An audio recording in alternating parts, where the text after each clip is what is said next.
Welcome back to the Dynasty Life Miami podcast. I am your host, JP, coming to you live from the 305. First things first, let's get rid of the handle situation. You can catch us at Dynasty Life MIA on Twitter and Instagram. Catch me on my personal Twitter at Salazar305. Hit me up if you want to discuss any trades, you got any questions. I'm always down to kick it, talk some football, and get insight from everybody. We always can learn something from somebody's insight, as minimal as it could be. You can catch us also as well at any podcast platform, Dynasty Life, Miami podcast altogether. Catch us on YouTube. I'm always dropping daily segments, couple minutes here, couple minutes there, very bright and early in the morning, so you can catch it on the way to work, maybe in the car, maybe on your break. They're small little segments, but they kind of help with everything that we're going to be talking about today and everything in general with this rookie draft class. We're going to get into the running backs today, folks. There's not too many of them. They say it's a weak class. I'm going to try to make the best of it. I don't try to deflate anybody of their rookie fever. I actually love this time of year. It's great for me. I got a bunch of drafts. I got over 30 drafts. I got to do 30 rookie drafts. I got to do. So it's on and popping for me. I'm going to be on rookie draft overload. So today we're going to talk about running backs. And the top running back prospects in this class. Maybe if we have a little bit of time, we'll get into some sleepers. But for right now, we're going to get into the top five running backs. Now, obviously, everybody knows hands down who the top running back in this draft class is. His name is Breece Hall. This guy is a stud, period. There's nothing bad to say about this guy. He is an all-purpose stud. We're going to get into it. We're going to get into his Iowa State career. I mean, as a freshman, ran for 897 yards and 9 touchdowns, 23 receptions, 252 yards, and a touchdown. Bro, those are great numbers. And he got those 897 yards on 186 attempts, 4.8 average. This is a great start. This is what you want to see. He's in the Big 12, not a shitty conference, so there's nothing to say about that. So let's get into his sophomore season. His sophomore season, he had 279 attempts, 1,572 yards. He averaged 5.6 per carry, and he had 21 touchdowns. Wow. 23 receptions, 180 yards, 7.8 average, and 2 touchdowns. He could do it all, folks. He's been showing it since his freshman year in college, 2019. Let's go on to his junior year, because he didn't even get to his senior year because he's an early declare. So everybody knows this. I'm probably not even spewing anything anybody hasn't heard yet. So let's get into his junior year. His junior year, he had 253 attempts, which was less than his junior year. That's pretty interesting. He had 1,472 yards, which is only 100 yards less, which is awesome. He had 5.8 average on per carry and 20 touchdowns. So he had more average per carry. He had one less touchdowns, but he had less carries. So he kind of maximized his numbers that year. Let's look at his receiving. 36 receptions, 302 yards, 8.4 average per reception, 3 touchdowns. Yeah, I mean, there's nothing to say about this guy that's bad. That's why he's the clear-cut number one running back in this draft class. I personally, a lot of people have been saying if you have the 1-1 traded, if you have the 1-1 move back, get a 2023 pick. I don't think this guy. I mean, it depends. It really depends to me. Even if you were stuck at running back, I will still pick this guy up. But I can understand somebody moving back to that 2023 draft class, which is loaded with running backs. It makes sense if you can get a sweet deal. But for me personally, I'm taking Breece Hall. I'm in a few leagues where I already have multiple 2023 picks already. So I'll figure out a way to get another pick, multiple 2023 picks in all the other leagues that I'm in. Hopefully, that's going to be something that I'm going to try to do. But for me, if I have the 1-1, I'm happy with Breece Hall. It's all about landing spot. A lot of people are saying that he might land in Buffalo. If he does, it's not a bad thing. I think that he's going to blow up there. That's the type of back that they need. I think he's like a complete back that they have, what they have in Singletary and Moss over there. I think he can do on his own. I mean, it's all a matter, even if it's a passing team, I still think that he's going to get the ball. I think he's going to ball. And there's he can catch the ball. So if he's going to be catching passes out of the backfield, he's going to be getting points from the receptions. On a super flex league, people are flip-flop between Willis and Hall. Some people got Hall all the way. Some people are indecisive. I honestly got Hall. the only way that I would pick up Willis with the 1-1 is if I had a bad situation at quarterback and I had a good stable at running back and I really didn't need a haul. You know what I mean? And even then, I was still second guess that. I like Brees Hall a lot. I just like that he's complete. What he did in the combine, in the 40-yard dash, running a 4.39 with a 40-inch vertical. I mean, that speaks volumes, folks. That's where I'm at right now. It speaks volumes. The famed Najee Harris handily led the league in rushing touchdowns in 2020, but he didn't take home the yardage crown. The honor went to Iowa State. Hall. Yeah, Brees Hall, who amassed a whooping 1,572 yards, which was 106 more than Harris in one less game. So he outrushed Harris in one less game, and he got that title. So we already seen what Najee Harris did in the league last year. This is something that you could look at. This is a very good stat to look at to maybe determine if he's gonna be that person, and I think he is. I think he is. I love his numbers. I love what he does both ways. It all depends where he lands. But I think Brees Hall is the clear 1-1. I think you should feel safe with picking up Brees Hall, especially if you need somebody at running back. Remember, running backs' shelf lives aren't exactly the longest. So if you can get this guy and draft him and enjoy him or he's on his rookie contract and he blows up, kudos to you. That's what Dynasty football is all about, is drafting your players and knowing when to trade, when to let go, and when you get the maximum value for your players, whether you're rebuilding, trying to get picks, or whether you're contending and trying to get players. That's how we do it over here in Dynasty Life Miami, folks. We spit the gems.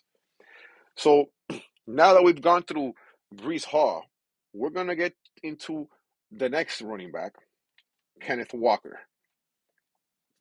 So there's a lot of concerns with Kenneth Walker because if he can catch, he can't catch. But the problem is, folks, he pretty much there was nothing for him to catch. He was running the whole time. You know, he wasn't exactly on the greatest passing team. So let's look at his numbers. They say there's a red flag. He was at Wake Forest. He really didn't. That should be a red flag. I don't think it is. He averaged 5.9 as a freshman in Wake Forest and another 4.9 as a sophomore. I think it was just a matter of him getting more playing time. So I don't really look at this as a red flag. And then after what he did in Michigan State, there's nothing to say about it. I mean, in 12 games, he had 263 attempts, 1,636 yards rushing, 6.2 average per attempt, 18 touchdowns, 13 receptions, 89 yards, 6.8 average, and a touchdown. Meaning that he didn't really get the ball that much because he was running the whole time. Melvin Gordon is a comparison to that when he was with Wisconsin. He's one of the players, LaDainian Tomlinson, another one who didn't really do that much in college, but ended up being a freaking god in the NFL at running back. There's so many good things about this guy. I think you should feel sure about drafting him. I think he's going to be more of a pass catcher in the NFL. He is a workhorse running back. Okay, there's nothing bad to say about this guy. He's built for the long haul. He's built to be that first, second, and third down back.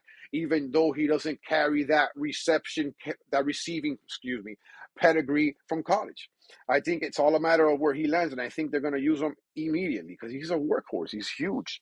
You know what I'm saying? You gotta understand if there's nothing for him to catch, he's not gonna have catches. You know what I mean? He eclipsed his career best in just 3 games. He reached a new career mark in terms of rushing efficiency and came away with a Doak Walker Award given to the nation's best running back. Yes, folks, the nation's best running back. He was not only the best ball carrier in the nation, but one of the most valuable offensive weapons. Without Walker, the Michigan State offense, it simply wasn't the same. Okay? So they're basically telling you the offense revolved around him. Okay? He's 5'9" and a half and a quarter, 211 pounds. That's a great frame. He's gonna be popping pads. That's all you got to care about. He has 4.38 speed.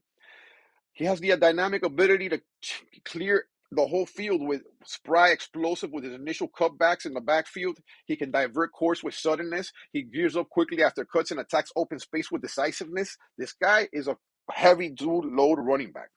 There's a lot of questions surrounding him because of his receiving thing. I don't think you guys should be at all concerned. I think that he's going to be a great receiver in the NFL. I can't wait to see where he goes. He's my number two. I'm sure he might be there at the 1-3 or the 1-4. If he's there at the 1-3 or the 1-4, I'm taking him. I'm going to take him, especially if I need a running back. He's got all the tools, folks. He was on a running offense, so he ran a lot, but he can catch the ball. I'm pretty sure he can catch the ball. And like I said, Melvin Gordon was on a similar offense with Wisconsin. Ran it down everybody's throat, had super long runs in college, was a beast in college, but he catches in the NFL. And I think this could be very well the same thing for Kenneth Walker III. I don't think you guys should be concerned at all. Even in PPR formats, Superflex formats, I don't care. He's going to be running the ball. And he's going to be bursting through that hole. And he's going to be making cuts in the backfield, making people miss. And it's all a matter of the chemistry that he builds with his quarterback and his quarterback just knowing where he's going to be at. And he's going to start catching balls, folks. More balls than he ever caught at Michigan State because the quarterback that he's going to have on his team is going to be 30 times better than the one he had at Michigan State, even if it's not the best quarterback in the NFL or not even top 5. He can have a top 15 quarterback and still catch more passes than he did in college, folks. It all depends how the offense is ran. It's going to be ran through him, especially if he starts running the ball and breaking 10, 15, 20-yard runs. They're going to keep him on the field. They're going to want to see what he could do when he catches the ball. That's just going to be how it is. And I think he's going to live up to the expectation. I think he's going to rise up to the occasion. And you're going to have yourself an all-purpose running back in due time. So keep your eye on him, folks. Keep your eye on him. I think he's a great number 2 running back. They say it's a weak class. I mean, I'll say it's a weak class when the season's over. That's how I am. I'm not going to put any burden on these guys. These guys have been busting their ass their whole entire careers and their whole lives to make it to this moment. So we got to give them the chance, and we got to give them the benefit of the doubt. And for me, he's the number 2, hands down. There's nothing else to say about it. And now we're going to go to the number 3 guy. A lot of gray clouds surrounding this guy because he tested just bad. We're going to go with Isaiah Spiller. Look, folks, there's a lot of running backs that have tested like crap. Dalvin Cook being one of them. I'm not saying he's going to be Dalvin Cook because that's just not a good comparison at the moment. But I'm just saying like Dalvin Cook did test like crap, and look at him in the NFL. There's just people that know how to play at game speed, and I think Isaiah Spiller is one of them. Is he going to be a complete 3-down back? In 2019, as a freshman, he in 13 games, 174 attempts, 946 yards. He had 5.4 average, 10 TDs, 29 receptions, 203 yards with no touchdowns, but he had a 7-yard average on the receptions. Those are the type of all-around numbers you want to see him in a freshman, so I like that. In 2020, the year of the COVID, 10 games, 188 attempts, went over 1,000 yards, 5.5 average, 9 touchdowns, 20 receptions, 193 yards, 9.7 average. Not bad. Still didn't have a touchdown receiving, though. Last year, 2021, as a junior, he had 12 games. He had 179 attempts, which was less than his 2020 season. He had 1,011 yards, which he got over 1,000 yards. He averaged more per carry at 5.6, and he had 6 touchdowns. He had 25 receptions, 189 yards, 7.6 average on the receptions, and 1 touchdown. Not bad, folks. For me, let him drop. It's what I see on the field, folks. I mean, I like the combine. It's dope. You get to see stuff. A lot of that stuff, some of that stuff matters. A lot of it doesn't. There's been players that have done horrible and tested horrible and still been viable in the NFL. Then there's people that have tested horrible and haven't done anything. If some people see this kid falling into the second round of rookie drafts in Dynasty, if he's in the second round, I'm going to take him. especially if I'm weak at running back and I haven't gotten a running back yet. If I missed out on a running back in the first round and this guy falls to me in the second, you better believe I'm going to grab him. And it's all a matter of where he lands. If he lands on a good team, he's going to shoot up the ranks, folks. This is all pre-draft. This is all speculation, but it's fun. You know what I mean? It's real fun. I love it. And I think Isaiah Spiller's got what it takes. As long as he stays healthy, he can very well be a very useful running back, whether satellite, all-purpose, or just catching. He can do something. Depending, I'm honestly where he's at. Depending on what I need, where he should be picked up at, I'm probably gonna go wide receiver if I need if Kenneth Walker and Brees Hall are off the board. I'm not gonna lie. If I can get a Traylon Burks or a Wilson, I might do it. I go ahead and pull that and wait to get a running back in the later rounds. But it's all how it's all how your roster's built. These are all the decisions. It's all how your roster's built. It's all how you feel. Everybody's situation is different.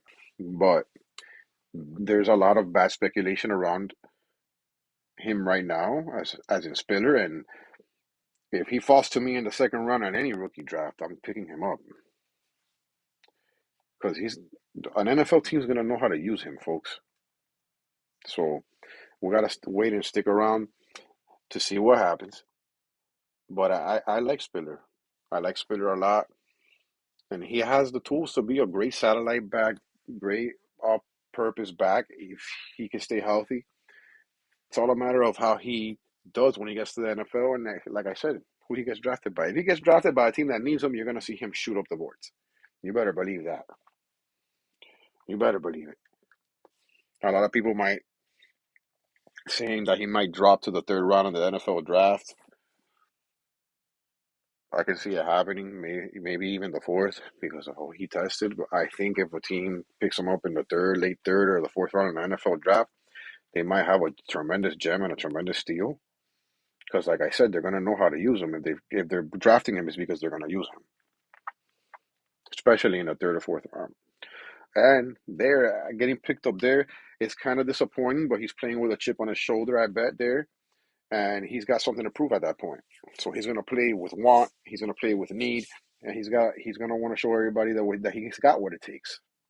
This is somebody that has a lot of great clouds around him, so because of how he tested in the combine. And to me, it's okay, folks. Like, you got to show me what you can do in the NFL, and then I'll determine more or less how you have some type of speculation on how your future is going to be. But I'm not ready to write this kid off yet just because he tested like crap. Like I said, people like Dalvin Cook tested terrible. And look at that guy in the NFL. I'm not saying by any means that's what's going to happen with Spiller, but that could be a possibility, even if it's a small one. So pay attention, folks, because all this speculation pre-draft is coming from a lot of people that don't even play football.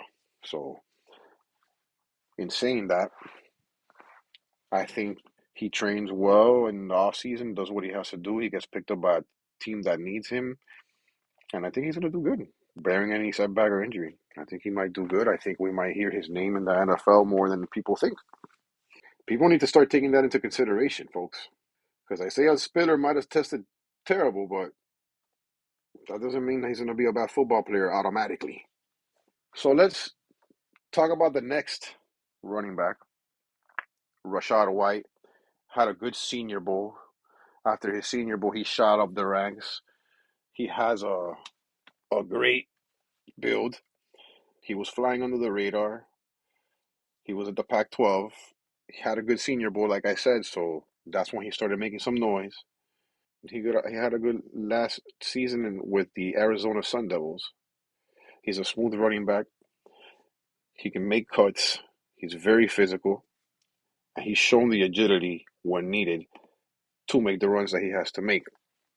Now, as a junior, he only played 4 games. He only had 42 attempts and he had 420 yards. 10 yards per average, five touchdowns, 8 receptions, 151 yards, which is almost 20 yards per average at 18.9 and a touchdown. So he was already showing flashes in his junior year. He only has the sample size his junior and senior year, so that's what we're going to talk about. But I like his junior year. I mean, averaging 20 yards a catch is pretty impressive for such a, he didn't play that much. He only had a 4 game sample. Now you go to his 2021 season, he had 11 games, 182 attempts, 1,000 yards flat, 5.5 yards a carry, 15 touchdowns, 43 receptions, 456 yards, 10.6 average, and a touchdown.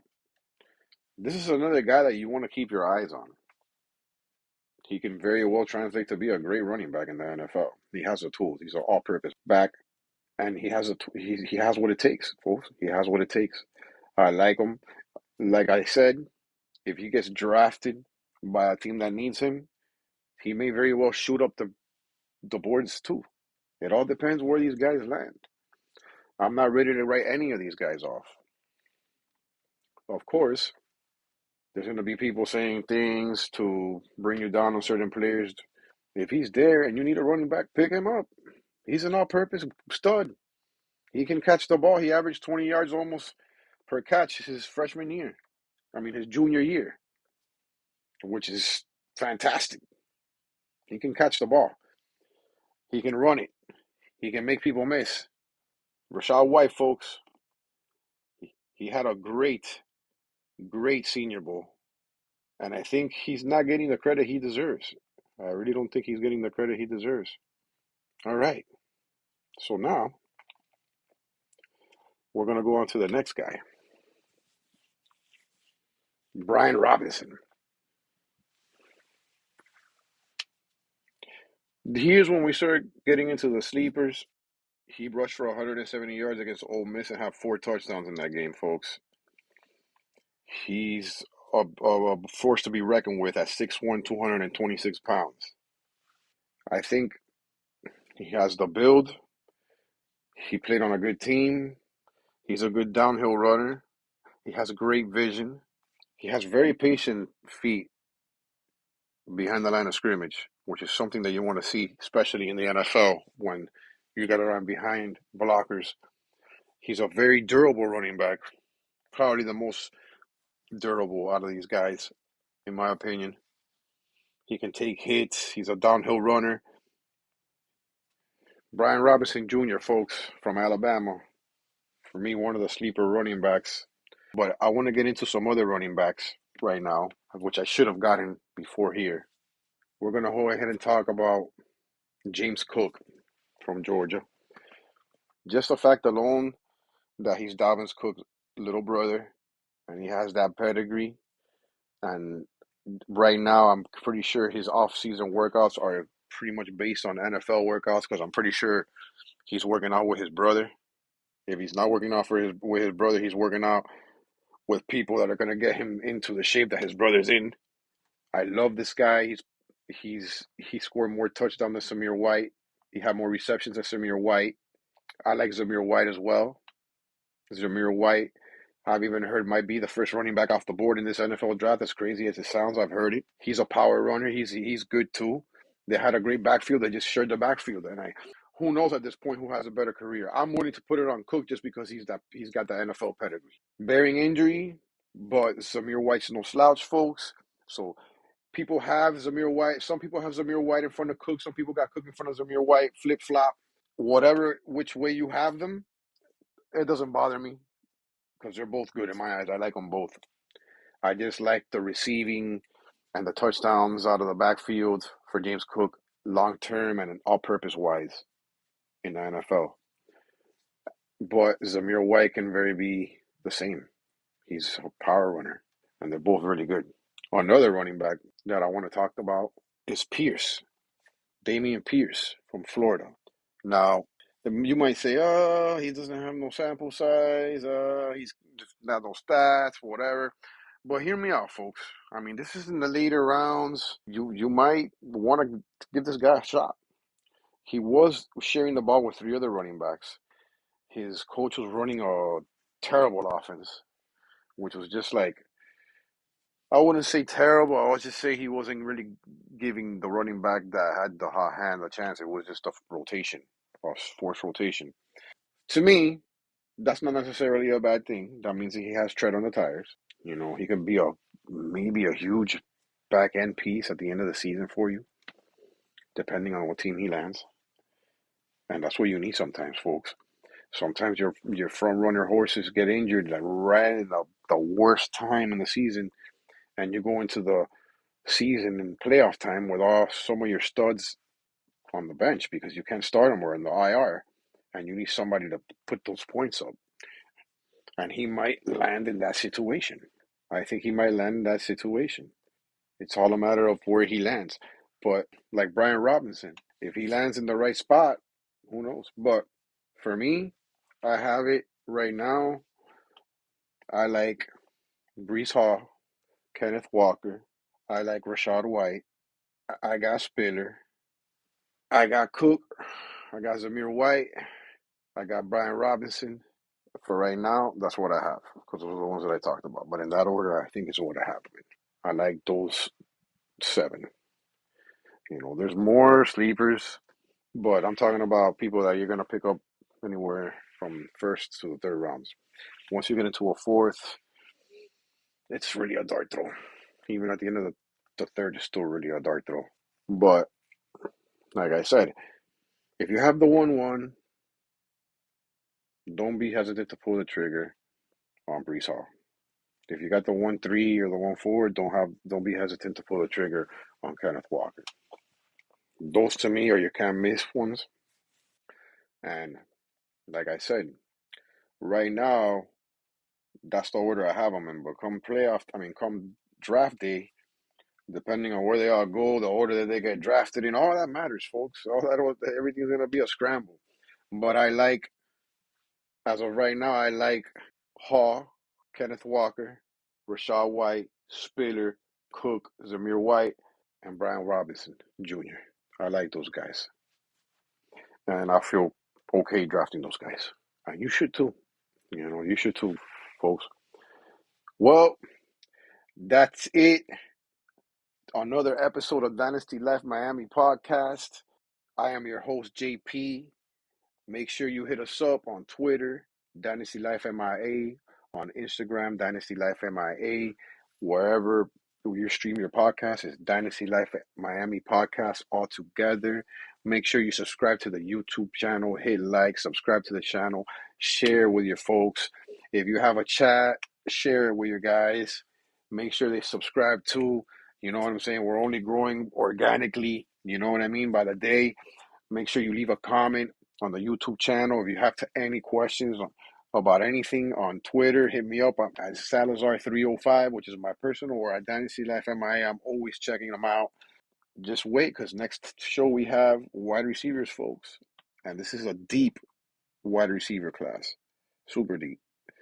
You know what I'm saying? It's a deep wide receiver class. I'm not going to say it's an elite wide receiver class, but it's pretty deep. There's a lot of gems at wide receiver, a lot more, depth at the position. So I'll catch you next week, folks. Have a good night. God bless.